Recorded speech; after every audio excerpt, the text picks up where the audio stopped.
ጤና ይስጥልን ክብሯትና ክብሯን እንደምን አላችሁ? አርሰናልን የተመለከቱ ጉዳዮችን ብቻ ልናነሳ ነው። በኢትዮ አርሰናል ቻናል ላይ ትገኛላችሁ። አርሰናል የኒውካስል ዩናይትድን ፈተና ተወጥቷል። በቀጣይ ጨዋታ ደግሞ የፉላም ጨዋታ አለ። ከዛ አስቀድሞ ረቡዕ ምሽት ላይ በቻምፒየንስ ሊግ ወደ ማድሪድ ከተማ አቅንቶ የሚያደርገውም ሌላ አይነት መርሃ ግብር ነው። ሌላ መልክ ያለው ውድድር ነው። እነዚህ ጨዋታዎች ዙሪያ የሚነሱ ነጥቦች አሉ። ተንታኞች የሰጧቸውን አስተያየቶች፣ ሌሎችም መነሳት ያለባቸው ነጥቦች እየነገርኳችሁ ቆያለሁ። ዛሬ ግን ስለ አርሰናል ጨዋታዎች ከማንሳት ይልቅ ብዙ ነጥቦችን የምናነሳው ዝውውሮች ላይ ነው። አርሰናል በቀጣይ ሊያደርጋቸው ስለሚችሉ ዝውውሮች፣ በተለይ ወደ ሪያል ማድሪድ ቤት ደግሞ ደጋግሞ ማንኳኳት ጀምሯል። በስፖርቲንግ ሊዝበንም በኩል አንዱ ለተጫዋቾች ስማቸው ይነሳል፣ ወደ አርሰናል ሊመጡ ይችላሉ ተብሎ ወደ ዶርትመንድም ሄደን ከቦሩሲያ ዶርትመንድ በነጻ ዝውውር አርሰናል ሊያስፈርመው የሚችለው የሚፈልገውም ተጫዋች አለ በሚል ብዙ ዘገባዎች እየወጡ ይገኛሉ። አርሰናልና አትሌቲኮ ማድሪድ በሚያደርጉት ጨዋታ ዙሪያም እስቲ ለእናንተ አንድ ጥያቄ ላቅርብላችሁ። አንቷን ግሪዝማን በአርሰናል ቤት በ2014 ላይ ቢመጣ ኖሮ በጣም ስኬታማ ይሆናል ብላችሁ ታስቡ ነበር? ወደ አርሰናል ሊመጣ ተቃርቦበት ስለነበረው አጋጣሚ እናነሳለን። በተለይ አትሌቲኮ ማድሪድና አርሰናል በነገ በስቲያ የሚያደርጉት የቻምፒየንስ ሊግ የሰሚ ፋይናል የፈርስት ሌግ ጨዋታ አለና እነዚህ ጉዳዮች ብዙ ሊባሉ ይችላሉ። ብዙ ሀሳቦች ይነሱባቸዋል። ወይኒ ሩኒ ስለ ቡካዮ ሳካንም በተመለከተ ሌሎች ተንታኞች የሰጧቸው አስተያየቶች አሉ። ሌሎችንም አጫጭር ጉዳዮች እየነገርኳችሁ ቆያለሁ። አብራችሁን ቆዩ። መልእክቶቻችሁን ላኩልን። አንቷን ግሪዝማን በአርሰናል ቤት ያኔ ቢፈርም ለአርሰናል ጨዋታ ለአርሰን ቬንገር ቡድን የሚሆን ተጫዋች ይመስላችኋል? በአርሰናል በተለይ በአርሰን ቬንገር የመጨረሻ ዓመታት ላይ ከሚፈለጉ ስሞች መካከል አንዱ ነበር። ተጫዋቹ በአውቶባዮግራፊው ላይ የጻፋቸው ነገሮች አሉ። እነዚህን ጉዳዮች እያነሳውላችሁ ቆያለሁ። እናንተም ግን መልእክቶቻችሁን ጻፉልን፣ ሀሳብ አስተያየቶቻችሁን እየላካችሁልን አብራችሁን ቆዩ። በምናነሳቸው የዝውውር ዜናዎችም ላይ የምትሉትን ነገሮች በሙሉ መልሰን እናስተናግዳለን። ትናንትናም የመጡልን መልእክቶች አሉ፣ መልሼ ያነሳላችኋለሁ። አስቀድሜ ግን በአርሰናል የዋንጫ ፉክክር ላይ በተለይ አትሌቲኮ ማድሪድ ጨዋታ የበለጠ ትርጉም አለው። በዚህ ጨዋታ ዙሪያ ቪክተር ዮኬሬሽ መሰለፍ አለበት የሚሉ ድምጾች እየተሰሙ ይገኛሉ። በተለይ ፖል ሜርሰን የሚያነሳቸው ጉዳዮች አሉ። በማድሪድ አትሌቲኮ ማድሪድን በሚገጥምበት ጨዋታ ላይ ካቨርስ ከጉዳቱ ካገገመ ይሱ ይሰለፍ፣ ካቨርስ ጀርመናዊ አጥቂ ይሻላል ቪክተር ዮኬሬሽ በሚሉ ጉዳዮች ላይ ባለፉት ቀናትም አስተያየቶች ሲሰጡ ነበር። ፖል ሜርሰን ቪክተር ዮኬሬሽን ከተመለከታችሁት ለምሳሌ ሰሚ ፋይናል ላይ ከአትሌቲኮ ማድሪድ ጋር እሱ ነው መሰለፍ አለበት። የአርሰናል በተለይ በዚህ ጉዞ ላይ ትልቅ ኃላፊነት ያለበት እሱ ነው። ስለዚህ በረቡዕ ምሽት በሚደረገው የቻምፒየንስ ሊግ የግማሽ ፍጻሜ ጨዋታ ላይ ፋይናሉ ለመቀላቀል መሰለፍ አለበት። በፕሬዠር ውስጥ ሆኖ አርሰናል የሚያደርገው ጨዋታ ሊሆን ይችላል፣ በከባድ ጊዜ ላይ ሊሆን ይችላል። ነገር ግን ቪክተር ዮኬሬሽ መመረጥ አለበት የሚል ሀሳቦችን ያነሳል። ስለ ቡካዮ ሳካ ደግሞ ጥቂት ነጥቦች መነሳት አለባቸው። ቡካዮ ሳካን በተመለከተ በዋነኝነት ወይኒ ሩኒ አንድ ሀሳብ ያነሳል። ቡካዮ ሳካ ኢንፎርም የሆነው ቡካዮ ሳካ በጥሩ ብቃት ላይ ያለው ቡካዮ ሳካ ከፕሪሚየር ሊግ ምርጥ ተጫዋቾች መካከል ያለ ጥርጥር ቀዳሚው አንደኛው ተጫዋች ነው ብሎ የሚያነሳቸው ጉዳዮች አሉ። ነገር ግን ያ ብቻ አይደለም ቡካዮ ሳካን የሚገልጸው። ፖል ሜርሰንም ተመሳሳይ ነገሮችን ያነሳል። በቡካዮ ሳካ ዙሪያ በጥሩ ብቃቱ ላይ መገኘት የሚችለው እሱ አሁን መጀመሪያ በጥሩ ፊትነስ ላይ ሲገኝ ነውና ያ የፊትነሱ ጉዳይ በጣም አስፈላጊ ነገር ነው ይላል። በእርግጠኛም በባለፈው ጨዋታ ላይ የኒውካስል ዩናይትድ ጨዋታ ላይ ተቀይሮ ከገባ በኋላ ኳስ ሲይዝ ስፕሪንት በሚያደርግበት ሰዓት ላይ ጥሩ ፊትነስ ላይ እንዳለ የሚያሳዩ ምልክቶች ነበሩ። ከአንድ ሳምንት በፊት ጨዋታ ማድረግ ይችል ነበር። ዘግይቶ ጨዋታ እንዲያደርግ የተደረገውም አንደኛው በዛ ምክንያት ነበረና ቡካዮ ሳካ ባለፈው ጊዜያት ላይ በጥሩ ብቃት ላይ አይገኝ። እናም መጠነኛ ረፍት ቡካዮ ሳካን ወደ ጥሩ የማች ፊትነሱ ይመልሰዋል የሚል እምነት አለው ፖል ሜርሰን እና በተጫዋቹ ዙሪያ ላይ ፊትነሱን እንዲያገኝ በመጨረሻ ጨዋታዎች ላይ በደንብ የሚኬል አርቴታ ቡድን እንክብካቤ ሊያደርግለት ይገባል የሚል ሀሳቡን ያነሳል። በተለይ ደግሞ ሁለቱ ተጫዋቾች በጋራ መሰለፍ እንዳለባቸው ማርቲን ኦዴጋርድ፣ ኤቤሬቺ ኤዜ፣ ቡካዮ ሳካ የአርሰናል የዋንጫ ጉዞ ላይ አስፈላጊ ተጫዋቾች ናቸው ብሎ ዝርዝር የሚያስቀምጣቸው ነገሮች አሉ ነው። ወይኒ ሩኒም ቅድም እንዳልኩት ነውና ወይኒ ሩኒንም በተመለከተ ቡካዮ ሳካን በተመለከተ በፎርሙ ላይ ካለ በብቃቱ ላይ ካለ ኢንፎርም ከሆነ ቡካዮ ሳካ የእንግሊዝ ፕሪሚየር ሊግ ምርጥ ተጫዋቾች መካከል ያለ ጥርጥር አንዱ ነው ይላል። ባለፉት ዓመታት ላይ ምርጥ ጊዜን ነበር ያሳለፈው። ዘንድሮ እዛ ከፍታ ላይ እዛ ጥሩ ደረጃ ላይ አይገኝም፣ በዛ ጥሩ ብቃቱ ላይ አይገኝም። ነገር ግን እንደዛም ሆኖ የአርሰናል ምርጥ ተጫዋች ነው፣ በጣም አስፈላጊ ተጫዋች ነው እና ቡካዮ ሳካ በሲዝኑ ላይ በጣም ወሳኙ ምዕራፍ ላይ መመለሱ ለአርሰናል በጣም አስፈላጊ ነው እና ክሊርሊ ይላል ወይኒ ሩኒ በግልጽ የቡድኑ መሪ ነው እና እሱ መመለሱ የአርሰናል ትልቅ ቡስት ነው። ጥሩ ኮኔክሽን አላቸው ከጆሬን ቲምበር ከአማካኝ ስፍራ ተጫዋቾች ጋር። በዛ ቦታ ላይ የሚኖረው እያንዳንዱ እንቅስቃሴ ደግሞ የእሱን እያንዳንዱ ውህደት እያንዳንዱን እንቅስቃሴ የሚወስን ነው። ቡካዮ ሳካን በተመለከተ እነዚህ ጉዳዮች የሚነሱ ናቸው። በቀጣይ ቀናትም ከፊትነሱ ጋር በተያዘ ወደ መጀመሪያ አሰላለፍ ሲገባ ከጨዋታ ብዙ የሚሻሻሉ ነገሮች አሉ። አትሌቲኮ ማድሪድን አርሰናል በሚገጥምበት ጨዋታ ላይ ለምሳሌ ፓብሎ ባሪዮስ ሌሎችም ተጫዋቾች በጉዳት በቅጣት ምክንያት የማይኖሩ ተጫዋቾች ስለመኖራቸው ፖቴንሻሊ ከጨዋታ ውጭ ስለመሆናቸው ብዙ የስፔን ብዙሃን መገናኛዎች ላይ እነ ማርካ ይዞት የወጡትን ዘገባም እየተመለከትኩ እገኛለሁ። ለምሳሌ ፓብሎ ባሪዮስ በጣም የሚገርም አማካይ ነው።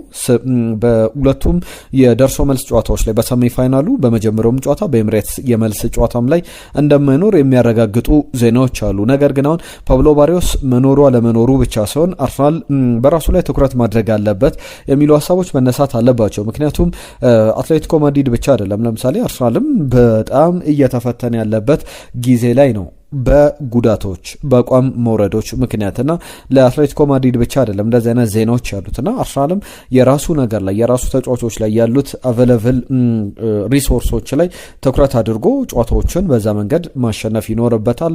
እነ ዴክላን ራይስ ማርቲን ኦዴጋርድም ተመሳሳይ ሀሳቦችን ሲሰጡ እንደነበረ እናስታውሳለን። የኒውካስል ዩናይትድ ጨዋታ ላይ ትናንትና የጠየቅናችሁ ጥያቄ ነበር፣ ማን ነው ለእናንተ የጨዋታው ኮከብ ብለን። ለምሳሌ የሱፍ ሞሐመድ ፒየሮ ኤንካፒ የጨዋታው ኮከብ ነው ብሎናል። ተውፊቅ ያከረሽም የላከልን መልእክት አለ። ሰላም ቤስቶች የትም ፍጪው 3 ነጥቡን አምጪው አይነት ጨዋታ ነበረ። ጥሩ ነው። ዋናው 3 ነጥቡ መሳካት ነው። ጎል ግን ያስፈልገናል። ለኔ የጨዋታው ምርጥም የነበረው የኔ ምርጫዬ ፒየሮ ኤንካፒ ነው የሚል ምላሹን ልኮልናል። ገብረ ማርያም ሰጠኝ ለኔ የትላንቱ ጀግና ኤብሬቺ ኤዜ ነበረ የሚል መልእክቱ ልኮልናል። አየነው ሙላለም ፒየሮ ኤንካፒ የጨዋታው ኮከብ ነበር። አርሰናል አልቫሬዝንም ሆነ ሞርጋን ሮጀርስን ያስፈርማል ብዬ አላስብም። ከዋጋቸው መጋነን አንጻር የሚያስፈርማቸው አይመስለኝም። እንደ ትሪሶልዲ፣ ከሪም አዲያሚ አይነት ኮፋኒ አይነት ተጫዋቾችን ማስፈረም አለበት። በተመጣጣኝ ዋጋ ተደራድሮ ማግኘት ይችላል የሚል ሀሳቡ ልኮልናል። የጨዋታው ኮከብ ብሎ የመረጠው ደግሞ ሙሉ ቀን የተባለው አድማጫችን የዘወትር አድማጫችን ነው። ፒየሮ ኤንካፒ የጨዋታው ኮከብ የሚል ተደጋጋሚ ምርጫዎች መጥተውልናል። እያንዳንዱ የአርሰናል ተጫዋች ጨዋታው ከተጠናቀቀ በኋላ በጣም ተዳክሞ ተመልክተናቸው ነበር። አሁንም ግን በዛ ደረጃ ጥሩ መሻሻሎች ይኖራሉ ተብሎ ይጠበቃል። ከአርሰናል ጋር በተያዘ የአትሌቲኮ ማድሪድ ጨዋታ ዙሪያ የአንቷን ግሪዝማን ጉዳይ ይነሳል። ዩሊያን አልቫሬዝን ይፈልጋል። ከዓመታት በፊት ደግሞ አንቷን ግሪዝማንን ለማስፈረም ሲሞክር ነበር። ወደ አትሌቲኮ ማድሪድ ከመሄዱም በፊት በአርሰን ቬንገር የሚወደድ አይነት ተጫዋች ነበር። በላሊጋው ላይ ጥሩ ግልጋሎት ሰጥቷል። ባለፉት 10 ዓመታት የተመለከትነው አንቷን ግሪዝማን አሁን የእግር ኳስ ዘመን ማብቂያው ላይ ይገኛል። ምናልባት በዚህኛው ውድድር ዘመን የቻምፒየንስ ሊግ ስኬት በትልቅ ደረጃ የተጫዋቹን የህይወት ታሪክ በጣም ሊቀይር የሚችል ሌላ አይነት መልክ ያለው ውድድር ይሆናል ተብሎ ይጠበቃልና ፈረንሳዩ ሪያል ሶሴዳድ አካዳሚ ያለ ከዛ በኋላ ከ200 በላይ ጨዋታዎችንም ወዳደረገበት ክለብ ጉዞ ከማድረጉ በፊት ብዙ የሚነሱ ነጥቦች አሉ። በጣም ኢምፕረስ ያደረገው አርሰን ቬንገርን በወቅቱ በተለያየ አማራጮች የሚጠቀሙበት አይነት ጥሩ ግልጋሎት መስጠት የሚችል ተጫዋች ነበረ። አርሰን ቬንገር ዲሳይድ አደረጉ፣ ወሰኑ ተጫዋቹን ለማስፈረም። ከዛ በኋላ ነገሮች መገለባበጥ የጀመሩትና አንቷን ግሪዝማን በወቅቱ ቅሬታውንም ሲገልጽ ነበር። ከዛ በኋላ በመጽሐፉ ላይ አውቶባዮግራፊው ላይ ግሪዝማን የጻፋቸው ነገሮች አሉ። ለረጅም ጊዜያት ስጠብቅ ነበረ፣ እንድጠብቅ የሚነገረኝ ነበር የአርሰናልን ዝውውር፣ የአርሰናልን መምጫ በአመት ለረጅም አመታት ስጠብቅ ነበረ ይላል። ከዛ በኋላ ግን ምንም አይነት አዲስ ዜና የለም። ኤሪክ የወቅቱ የአንቷን ግሪዝማን ወኪል ነበረና ከአርሰናል ስካውት አመራሮች መካከል አንደኛው ጊሌስ ግሪማንዲን እንዲያነጋግር ይነግሯልና ግሪማንዲ ከኤሪክ ጋር ከተነጋገሩ በኋላ አርሰናል አሁንም እንደሚፈልገው አርሰን ቬንገር በተጫዋቹ ላይ እምነት እንዳላቸውና ማርኬቱ እስኪዘጋ ድረስ አንድ ቀን እስኪቀር እንዲጠብቀው ይነግሯል። በዛን ወቅት ላይ ተጫዋቹ አንቷን ግሪዝማን መጠበቅ ነበር ምርጫው። ከዛ በኋላ ይናገራል ኤሪክ በመጨረሻ ሰዓታት ድረስ ስንጠብቅ ነበር ከኤሪክ ጋር ሆነን፣ ነገር ግን የመጨረሻ ሰዓታት ላይ ዝውውሩ እንደማይደረግ በአርሰን ቬንገር በኩል ለወኪሉ ይነገራልና ከዛ በኋላ አርሰናል በቀጣይ ዓመት ተጫዋቹን አንቷን ግሪዝማንን ለማስፈረም ሲመጣ በጭራሽ ወደ አርሰናል አልሄድም ብዬ ወስኛለሁ ብሎ ይናገራል። ለሁሉም በዚህ ጨዋታ ላይ ከሚጠበቁ ተጫዋቾች መካከል አንደኛው አንቷን ግሪዝማን ነው። የአንቷን ግሪዝማንን ጉዳይ እዚህ ጋር ገታ ላደርግና የአትሌቲኮ ማድሪድና የአርሰናልን ጨዋታ በተመለከተ ነገ አዳዲስ ያልተሰሙ ዝርዝር የጨዋታ ትንተናዎችን ከጨዋታው ፕሪማች ምን እንደሚጠበቅም እናነሳለን። በሁለቱም ቡድኖች በኩል በጣም ጠንካራ የሚባሉ ፊዚካል ጨዋታ ይሆናል ተብሎ ይጠበቃል። የማርሴይ ውሰቱን ውሉን በተመለከተ የታን ንዋኔሪን በተመለከተ ጥያቄዎች ተነስተውበታል። ጥያቄ የተነሳበት በአሰልጣኝ ነው አቢባዬ በተለይ ኦሎምፒክ ደ ማርሴይን ሲረከብ የታን ንዋኔሪ በቡድኑ ውስጥ ነበረ። ከዛ አስቀድሞ በጣም በአጭር ጊዜ ልዩነት እሱ ወደ ኤታን ንዋኔሪ ወደ ኦሎምፒክ ደ ማርሴይ ወደ ስታድ ቬሎድሮም ከተዘዋወረ በኋላ የቡድኑ አሰልጣኝ ሮቤርቶ ዲዘርቢ ጣሊያናዊ አሰልጣኝ ቡድኑን ለቀው ወጥቷል። መጀመሪያ አጀማመሩ ጥሩ ነበረ።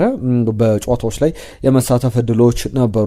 ሮቤርቶ ዲዘርቢ ከለቀቁ በኋላ ግን ኤታን ንዋኔሪን በተመለከተ በጣም ብዙ ለውጦች ያስፈልጋሉ። እያንዳንዱ እንቅስቃሴዎች ጀምሩ። ለምሳሌ ኮሚኒኬት በሚያደርግበት መንገድ ላይ ዴይ ቱ ዴይ ኮሚኒኬት በሚያደርግበት መንገድ ላይ በጣም የከፋ ነው የሚል ሀሳቦች አንስተዋል። ለምሳሌ ስታድ ቬሎድሮም በ19 ዓመቱ የፕሌይሜከር ሚና እንዲሰጠው ፍላጎቶች አሉ። ነገር ግን በተጫዋቹ በኩል ኮሚትመንቱ ያለው ተነሳሽነት በጣም የሚያስመሰግነው አይደለም። በጣም ጥሩ ኳሊቲ ያለው ተጫዋች ነው። ነገር ግን ለኛ በጣም ዴይ ቱ ዴይ ሁል ጊዜ ቀን በቀን ኮሚትመንቱን አያሳየንም። ሌሎች ተጫዋቾች ከሱ የተሻለ እድሎችን ጉልበቶችን ይፈጥራሉ። ከሱ የተሻሉ አቅማቸውን ፍላጎታቸውን ያሳያሉና ያ ትልቅ ችግር ነው፣ መፈታት ያለበት ችግር ነው ብሎ አብባዬ ያስቀምጣል። አርሰናልን በተመለከተ ከቦሩሲያ ዶርትመንድ አንድ ተጫዋች ለማስፈረም ፍላጎት አለው በነጻ ዝውውር። ከዚህ በፊት ያነሳ ነው ሌላ የነጻ ዝውውሮች ከጀርመን ቡንደስሊጋ ለምሳሌ ሊዮን ጎርሴዝ ጋር ይጠራል። አሁን ደግሞ ከአትሌቲኮ ማድሪድ ጋር በቻምፒየንስ ሊግ ግማሽ ፍጻሜ ብቻ አይደለም በብራንት ጉዳይም ንግግሮች እንዳሉ ተሰምቷል። ጁሊያን ብራንት በአትሌቲኮ ማድሪድ ይፈልጋል፣ በአርሰናል ይፈልጋል። በቦሩሲያ ዶርትመንድ ያለው ጊዜ የሚያበቃበት ጊዜ ላይ ነውና ውሉ ሲጠናቀቅ በነጻ ዝውውር ወደፈለገበት መሄድ ይችላል። ክለቡ ደግሞ እሱን መልቀቅ ባይፈልግም በተጫዋቹ አስገዳጅነት ለምሳሌ አሁን ብራንትን በአርሰናል ለማስፈረም የሁለቱ ቡድኖች ፉክክር በጣም ወሳኝ ነው። ተጫዋቹ ስፔን ላሊጋ ይሻለኛል ወይስ ደግሞ በእንግሊዝ ፕሪሚየር ሊግ ራሴን ማሳየት የሚለውን የራሱን ምርጫ መወሰን ይኖርበታል። 30 ጨዋታዎች ገና 30 እድሜ ያልተቆጠረም በያዝነው የውድድር ዘመን ደግሞ ብዙ ኳሊቲዎቹን ተመልክተናል። በአንዳንድ ጨዋታዎች ላይ በጣም ክሬቲቭ ነው። ቴክኒካል ኳሊቲው የሚገርም ነው። ኤክስፔሪንሱ ልምዱ በጣም የሚገርም ነውና አርሰናል በዚህ ያክል ደረጃ ልምድ ያለው ነገሮችን ስራዎችን ማቅለል የሚችል በሜዳ ላይ ጥሩ ተጫዋች ለማስፈረም ንግግር ላይ ይገኛል። የመጀመሪያ ኢኒሼት የተደረጉ ስራዎች አሉ። እንደ ሚረር ፉትቦል ዘገባ ከሆነ አትሌቲኮ ማድሪድ በተጫዋቹ ላይ ሌሎች ዝውውሮች እንዳይደረጉ ፍላጎት ያለው ነውና በተጫዋቹ በኩል ወደ አትሌቲኮ ማድሪድ ይሄዳል ወይስ ደግሞ በቦሩሲያ ዶርትመንድ የሚቆይበት እድል ጠባብ ነው፣ አርሰናልን ይቀላቀላል የሚለው በቀጣይ ምላሽ የሚፈልጉ ጉዳዮች ናቸው። አርሰናልና ሪያል ማድሪድ ምን ያገናኛቸው ስትሉ ከነበራችሁ በተለይ ሶስት ተጫዋቾች አንደኛው ያልተጠበቀ ስም ነው። የአርዳ ጉለርን ስም ሰምተን እናውቃለን። ኤድዋርዶ ካማቪንጋን ደግሞ በመጠኑም ቢሆን አንዳንድ ዝውውሮች ላይ ስንመለከት ነበር። በተለይ ኤድዋርዶ ካማቪንጋ በጥሩ መንገድ ራሱን ማሳየት ወደዚህ ፉክክር መምጣት ይፈልጋል። ሪያል ማድሪድ ደጋፊዎች ሲጮህበት እንደነበረ ይታወቃል። ነገር ግን በእንግሊዝ ፕሪሚየር ሊግ ላይ አዲስ ተጫዋች እስከ 50 ሚሊዮን ፓውንድ እስከ 60 ሚሊዮን ፓውንድ የሚከፈልበት ከሆነ ሪያል ማድሪድ አይኑን የማያሽበት በነጻ ዝውውር ያስፈረመው ፋይናንሻሊም በትልቅ ደረጃ ክለቡን ሊያግዝ የሚችል ዝውውር እንደሆነ ይታወቃል። ከሱ ውጪ ግን ሌሎች የአርዳ ጉለር ጉዳይ የአርዳ ጉለር ነው። ነገር ግን ኤንድሪክን በተመለከተ ያልተጠበቀ ስም ሰምተናል። ኤንድሪክ በአርሰናል ቤት ጥሩ አቅም ሊፈጥር የሚችል ተጫዋች ነው ተብሎ እምነት ተጥሎበታል። እንደ ሙንዶ ዲፖርቲቮ ዘገባ ከሆነ አርሰናል ዘግነርስ በጣም ሰፊ ድል አላቸው ተጫዋቹን የማስፈረም። ኤንድሪክ የሚመጣው ጋብሪኤል ጀሱስ መልቀቁ የሚቀር አይደለም። በእርግጥ አርሰናል እሱም ብቻ አይደለም ኒኮላ ትሮሶልዲን ለማስፈረም ጥረት እያደረገ እንዳለ ባለፉት 2 ቀናት ያሳዩዋችሁ የዝውውር ዜናዎች በደንብ በግልጽ የሚያስቀምጡ ናቸው። ኒኮላ ትሮሶልዲ አንደኛው አማራጭ ነው። ከሱ በተጨማሪ ፒየሮ ኤስፔሲቶ የዚህ ፍራንቸስኮ ፒየሮ ኤስፔሲቶን በተመለከተ ጣሊያናዊ አጥቂን በተመለከተ ትናንትና ጥቂት ነጥቦችን ሳነሳ ነበር። እሱ በጣም ጠባብ እድል ነው ወደ አርሰናል የመምጣት የፒየሮ ኤስፔሲቶ ጉዳይ። ነገር ግን እሱ ባይመጣም የኒኮላ ትሮሶልዲ ዝውውር ሊጠናቀቅ የሚችል አይነት ጥሩ ዝውውር ሊሆን ይችላል ሲባል ነበር። አሁን ደግሞ አርሰናል ሌላ አማራጩን አስፍቶ የዚህ የኤንድሪክ ጉዳይ መነሳቱ በጣም ጥሩ ዜና ነው ተብሎ መነገር ይችላል። ኤንድሪክ ጥሩ አቅም መፍጠር የሚችል ነው። በዚህ በሪያል ማድሪድ በውሰት ውል ያልተሳካ ጊዜን ካሳለፈ በኋላ ወደ ፈረንሳይ ሊግ አምርቶ የከናወናቸው ግቦች 18 የግብ ተሳትፎ አለው በ14 ጨዋታዎች ላይ በጣም ጥሩ የሚባል ጊዜን እያሳለፈ ይገኛል። የማክሲ አራሄዎ ጉዳይ አርሰናልና ስፖርቲንግ ሊዝበን ባደረጉ ጨዋታ ላይ መነጋገር የነበረ ተጫዋች ነው። ምክንያቱ ደግሞ በዛ ጨዋታ ላይ ስፖርቲንግ ሊዝበን በአርሰናል በደርሶ ሲሸነፍ 10 ጥፋቶችን ሰርቶ ነው የመጀመሪያ ቢጫ ካርድ የተመለከት ነውና በአውሮፓ ቻምፒየንስ ሊግ 8 ጥፋቶችን ሰርቶ በ9 የውድድር ዘመኖች ላይ ለመጀመሪያ ጊዜ ነው ከ9 የውድድር ዘመን በኋላ አንድ ተጫዋች 8 ጥፋቶች እስኪደርስ ቢጫ ካርድ ያልተመለከተውና በጣም ታታሪ ነው። ፊዚካሊቲው የሚገርም ነው። በጣም ቨርሳታይል ነው። ሌፍት ባክ እንዲሁም ደግሞ ዊንግ ባክ ሆኖ መጫወት ይችላል። 26 ዓመቱ ላይ ይገኛል። የውል ማፍረሻው እስከ 70 ሚሊዮን ዩሮ ድረስ ይጠጋል። አርሰናል ግን እስከ 52 ሚሊዮን ዩሮ ድረስ ተጫዋቹን ሊያስፈርም የሚችልበት እድል አለ። በእርግጥ ሄልሙን በዛው በቡድን ውስጥ ያለ ሞርተን ሄልሙን በዛው የአማካኝ ስፍራ ተጫዋች ላይ የአርሰናልን የአማካኝ ስፍራ ሊያጠናክር የሚችል ተጫዋች ነው በሚል ስሙ ይነሳል። የተጫዋች ግን ጥሩ አቅም ላይ ያለ በቀጣይ ጊዜያት ላይ የአርሰናልን የግራ መስመር በተለይ አርሰናል ትልቅ ሪሼፕ ማድረግ ያለበት ቦታ ትልቅ ዲፓርትመንት ቢግ ሴሎች የሚኖሩ ትልልቅ ዝውውሮች ሊኖሩባቸው የሚችለው የግራ መስመር ተከላካይ ቦታ ነው። የግራ መስመር አጥቂ እንዲሁም ደግሞ ሌፍት ባክ የግራ መስመር ተከላካይ በአርሰናል ሪካርዶ ካላፊዮሪ ለምሳሌ እምነት መጣል ከባድ ነው። ሲዝኑ ሲጀምር የሊጉ ምርጡ የግራ መስመር ተከላካይ ነበር። ጉዳቶች ግን ወደ ኋላ ሸርተት እያደረጉት ባለፉት 3 ወራት ትናንትና እናንተ በጻፋችሁ መልእክት የኒውካስል ዩናይትድ ጨዋታ ላይ የጨዋታው ኮከብ የነበረው ፒየሮ ኢንካፒየ የጨዋታው ምርጥ ብቻ አይደለም። ባለፉት 3 ወራት ጥሩ ጨዋታን እያሳለፈ ጥሩ እየተንቀሳቀሰ ስንመለከተው ነበርና እነዚህ ዝውውሮች በስፋት ይነሳሉ ከአርሰናል ጋር በተያያዘ በቀጣይም የሚኬል አርቴታ ቡድን ተጠናክሮ መቅረብ አለበት። በነገው ቆይታችን ላይ ደግሞ አርሰናልን በተመለከተ በዚሁ ቻምፒየንስ ሊጉ ግማሽ ፍጻሜ አትሌቲኮ ማድሪድ ጋር በሚያደርገው ጨዋታ ዙሪያ ጥቂት ነጥቦችን ያልተሰሙ አዳዲስ ጉዳዮችን እየነገርናችሁ እንቆያለን። የዛሬን እዚህ ላይ ያበቃን። ለአብሮነታችሁ ለሰጣችሁን ጊዜ ከልብ እናመሰግናለን። ቻናላችንን ሼር፣ ላይክ፣ ሰብስክራይብ አድርጉ። ጤና ይስጥልን።